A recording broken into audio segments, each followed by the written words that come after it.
on se retrouve pour ce nouveau petit débrief. La semaine, elle a été bizarre, elle avait très bien commencé, et puis mercredi, pour le petit descriptif de la semaine. 2 séances de piscine où je me suis concentré principalement sur la technique. Mais j'ai nagé plus de 3000 mètres, première fois, et je suis ravi.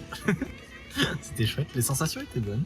J'ai fait aussi beaucoup de travail avec des palmes, donc ça fausse un peu le temps. Hein. Mais là voilà, c'est toujours je rentre les bras dans l'eau, je m'appuie et je tire. La piscine, il y a trop de trucs différents à réfléchir. Donc j'y vais étape par étape, je réfléchis à un truc, et là en ce moment, je travaille mes appuis dans l'eau. Ils appellent ça le catch, les pros. Donc je travaille mon catch. J'ai nagé 3000 mètres, j'ai fait les grosses séries avec les palmes, et aujourd'hui j'ai plus prêté attention sur mon mouvement d'épaule hors de l'eau. Donc vraiment, on dégage bien l'épaule sort bien de l'eau, j'avance, je me tends et je rabats. Je n'ai pas fait la 3e parce que la 3e, ça devait être vendredi. Mais vendredi, j'étais pas forcément en état. Ensuite, la course à pied, j'ai fait 3 séances, 3 bonnes séances. La première séance juste après le vélo, en récup. Je reviendrai sur celle-là. La deuxième séance, séance de qualité, où justement il a fallu mettre de l'intensité, il a fallu faire les séries, etc. Elle va se résumer à quoi? À de la zone 2. De la zone 2 avant, de la zone 2 après. Et le cœur de la séance, ça va être de travailler un peu la vitesse. 10 fois 20 secondes de sprint, avec 1 minute de récup à chaque fois. Ah, il y a des coins, ils sont canons quand même. Regarde-moi ça quand il fait beau. 20 secondes en sprint max. Le cœur il monte plus de 185. Ah, la séance elle a tapé dedans. Des sensations de fou que j'avais jamais eu en course à pied. Mais ça fait plaisir. Déjà j'avais envie de la faire. Au niveau de l'exécution et de l'implication, je pense que je pouvais pas faire beaucoup plus. Je me suis régalé sur cette séance, c'était trop bien. Et puis enfin la sortie de vendredi qui a remplacé la sortie vélo. On se retrouve quasiment à la fin du footing. La zone 2 a été très bien respectée. Alors, il y a eu quelques petites montées où c'est monté en bas de zone 3. Sortie longue où j'ai fait mon record de distance, donc c'était super agréable. Au niveau de la préparation physique générale, j'ai continué, j'ai fait mes 2 séances toujours cette semaine, donc toujours ravi là-dessus. Mais je m'y tiens, je fais mes séances toutes les semaines, et puis je sais que ça va me servir. Et au niveau du vélo, et puis notamment de la toute première séance de course à pied de la semaine, ce qui s'est passé, c'est que j'avais remonté la selle de mon vélo pour pouvoir détendre, parce que je m'étais aperçu que ma selle, j'avais mise beaucoup trop basse, donc je l'ai remontée. Quand je me suis mis en position, j'ai senti que ça m'appuyait sur le périnée. J'ai fait ma séance, la séance s'est très bien passée, hein, là-dessus, il n'y a pas eu de souci. Voy a la playa, había subido la marea.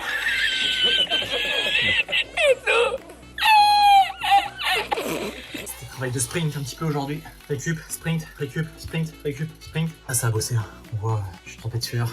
J'ai pris le temps de régler mon vélo aujourd'hui. Je suis pas du tout convaincu de ce que j'ai fait. On verra bien, je vais faire quelques séances comme ça et puis on verra ce que ça donne. Et une fois que j'ai fini la récup, parcourir. Et puis pendant la course à pied, je sentais que ça me faisait très mal. Et là, à 3 km, je me suis arrêté, j'ai marché. Pendant quoi? 1 km. Et puis là, c'est passé. Je vais surveiller ça. Et puis la journée s'est passée, la nuit, rien de particulier.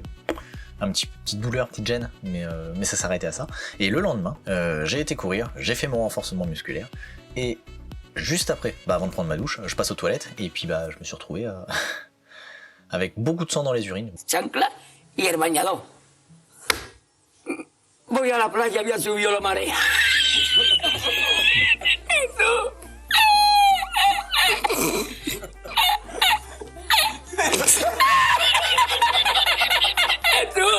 Et l'hôpital, ils m'ont dit non, c'est rien, ça peut arriver, c'est pas grave. Había subido la marea con triple paella.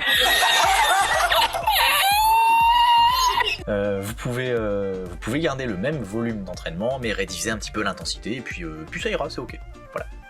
Personnellement, moi je pense qu'il y a un énorme lien entre le fait, j'ai réglé la selle, je me suis senti gêné tout de suite au niveau de l'assise quand j'ai fait ma séance. Bon, je l'ai faite, c'est passé, je sentais juste une gêne, mais je pensais pas que c'était pas... Et le fait que j'ai eu mal, précisément à cet endroit-là, et que ça a déclenché des saignements derrière, moi j'y vois aucun hasard. Les docteurs ils disent ouais c'est ok, on s'en fout. Moi non. Donc vendredi, ce que j'ai fait, j'ai pris le temps de régler mon vélo un petit peu, de redescendre un petit peu, d'ajuster, et je me suis dit j'essaye. Si la séance passe et que je n'ai aucune gêne, vraiment aucune gêne, je la fais. Et si jamais je suis installé et je sens une gêne, je m'arrête et je vais courir. Quand je me suis réinstallé sur le vélo, douleur au niveau du périnée, et voilà. J'ai pas insisté, hein. J'ai été faire pipi après, un petit peu de sang. Je fais voilà. Donc pour l'instant, le vélo, c'est arrêt total. Mais je suis dégoûté. En vrai, ouais, je suis dégoûté. Je me suis changé, je suis parti courir, où j'ai fait la séance longue à pied, en remplacement, et je n'ai pas eu mal. Voilà, donc c'est pas la course à pied qui m'a déclenché les douleurs, les saignements, etc. C'est voilà. Les actions que j'ai faites. Moi, personnellement, je suis pas docteur, mais je suis persuadé que ça a été cette modification de hauteur de selle qui m'a fait déclencher ces saignements-là. Donc ce que j'ai fait, j'ai appelé des spécialistes du vélo, ils appellent ça du bike fitting. Donc c'est le fait de se mettre correctement sur un vélo en étude posturale. Pour voir ce qui est bien placé, pourquoi tu peux être plus efficace, pourquoi tu es moins efficace, et notamment à ce moment-là, de changer la selle. Ce qui m'embête, c'est que ça coûte un peu cher. Le bike fitting, il y en a pour 200 €, et les selles pour les vélos de contre-la-montre comme ça, souvent c'est des selles qui sont un petit peu coupées devant, qui sont plus courtes, et qui valent 250, 300 €. Donc ça m'embête un petit peu, mais bon, je me dis, au moins, je serai bien réglé. Pour toute la saison que je vais faire sur le home trainer, au moins, je suis sûr de pas me blesser, parce que j'aurai la bonne posture, j'aurai le bon réglage du vélo, j'aurai tout bien. Donc là-dessus, au moins je serai tranquille, au moins j'aurai une selle adaptée. Sur cette selle-là, de toute façon, je l'avais toujours dit, moi je trouvais la selle qui était un petit peu longue, etc. J'ai jamais été vraiment à l'aise sur la selle. Donc voilà, j'ai pris la décision de faire par un pro. Ça va me coûter mon mardi matin, et j'ai compté 500 € de budget. Mais au moins, je serai calé. Sinon, le restant de la semaine, ça s'est bien déroulé. J'ai pu faire mes séances. Quand j'ai préparé là un petit peu la fin de semaine, je me suis dit, quand même sur la fin de semaine, j'ai bien réduit, etc. Mais j'avais passé quasi toutes mes séances d'intensité avant. Donc en fait, sur la semaine, c'était équilibré, c'était ok. Globalement, cette semaine, j'ai envie de revenir sur un truc qui s'est mis en évidence dans ma tête cette semaine. C'était pendant la sortie longue de course à pied. J'étais en train de réfléchir et je me disais, putain, mon niveau, il est pas fou. Et j'ai essayé de définir ce que c'était le niveau pas fou pour moi. Quand j'étais plus jeune, je faisais du sport parce qu'on m'obligeait. Alors quand j'étais 18-22 ans, un truc comme ça. Je faisais du sport parce que dans mon travail c'était obligatoire. Et il y avait des épreuves sportives tous les ans. Et on était noté sur nos épreuves sportives pour savoir si on était bon, si on était moyen, si on était passable, etc. Et il se trouve qu'en course à pied, on était testé avec un test Cooper. Le test Cooper, c'est quoi? C'est pendant 12 minutes. On court, et puis on voit combien de kilomètres on a fait. Mon record sur ce test-là à l'époque, c'était de 3100 mètres. Donc en 12 minutes, faire 3100 mètres. Ça fait grosso modo une allure de 4 minutes au kilomètre pendant... C'est pas un niveau qui est exceptionnel, mais c'est un niveau auquel je n'y arrive pas. Je n'y arrive plus du tout. Et il y avait un autre test, fallait courir 8 km en moins de 40 minutes. Et ça, je n'ai réussi qu'une seule fois dans ma vie à le faire. Ça donne une allure grosso modo de 5 minutes au kilomètre là pour ça. Je me suis aperçu que tant que je battrais pas ces temps-là, où je me considérerais pas sportif, ou en fait je me considérais pas ok, en me disant je peux faire mieux. Pourquoi? Parce que j'ai déjà fait mieux. Donc si j'ai déjà fait mieux, pourquoi j'arriverai pas à refaire mieux? Je sais qu'un jour je dépasserai ce stade-là, et quand j'y arriverai, je pourrais me dire ok, là j'ai progressé, là je suis bien, là je suis en forme, là c'est cool. Donc là mon objectif à court terme, parce que de toute façon il n'y a pas de course, ça va être de progresser suffisamment en course à pied, en vélo aussi, pour me dire ok, je bats ma condition physique de quand j'avais 18-22 ans. Il y a du chemin encore, mais au moins j'ai un objectif. Ce qui est rigolo, c'est que là à l'heure actuelle, je fais entre 8 et 10 heures de sport par semaine, et j'ai pas du tout le sentiment d'être un sportif. J'ai l'impression de faire du sport, de m'entraîner, oui, alors qu'il y a des périodes de ma vie où quand je faisais 3-4 heures de sport par semaine, je me dis je suis sportif et tout, hein.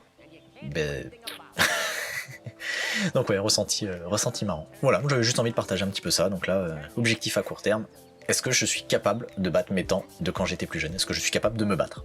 Voilà. J'en serai capable quand? Je sais pas, peut-être dans 2 mois, dans 3 mois, dans 4 mois, je sais pas. Mais quoi qu'il arrive, il faut absolument que je batte ces temps-là. Parce que 4 minutes au kilomètre, en vrai, c'est un bon temps, 4 minutes au kilomètre. Mais il y en a qui arrivent à tenir largement ça sur un semi-marathon, sur un marathon. Donc s'il y en a qui y arrivent, pourquoi pas moi? Voilà. Donc c'était l'axe de réflexion de ma petite semaine. Merci à tous ceux qui regardent les vidéos et qui se sont abonnés. Merci à tous ceux qui ont regardé les vidéos sans s'être abonnés. Et n'oubliez pas de vous abonner, parce que c'est toujours agréable pour moi de me dire tiens, en fait, je partage ça et il y a des gens qui regardent. Donc voilà, c'est simplement pour ça. En tout cas, je vous souhaite une belle semaine. J'espère que le nouveau format vous plaît. Et puis on se retrouve lundi prochain, dès midi, pour le prochain épisode, où normalement on aura refait plein de vélos.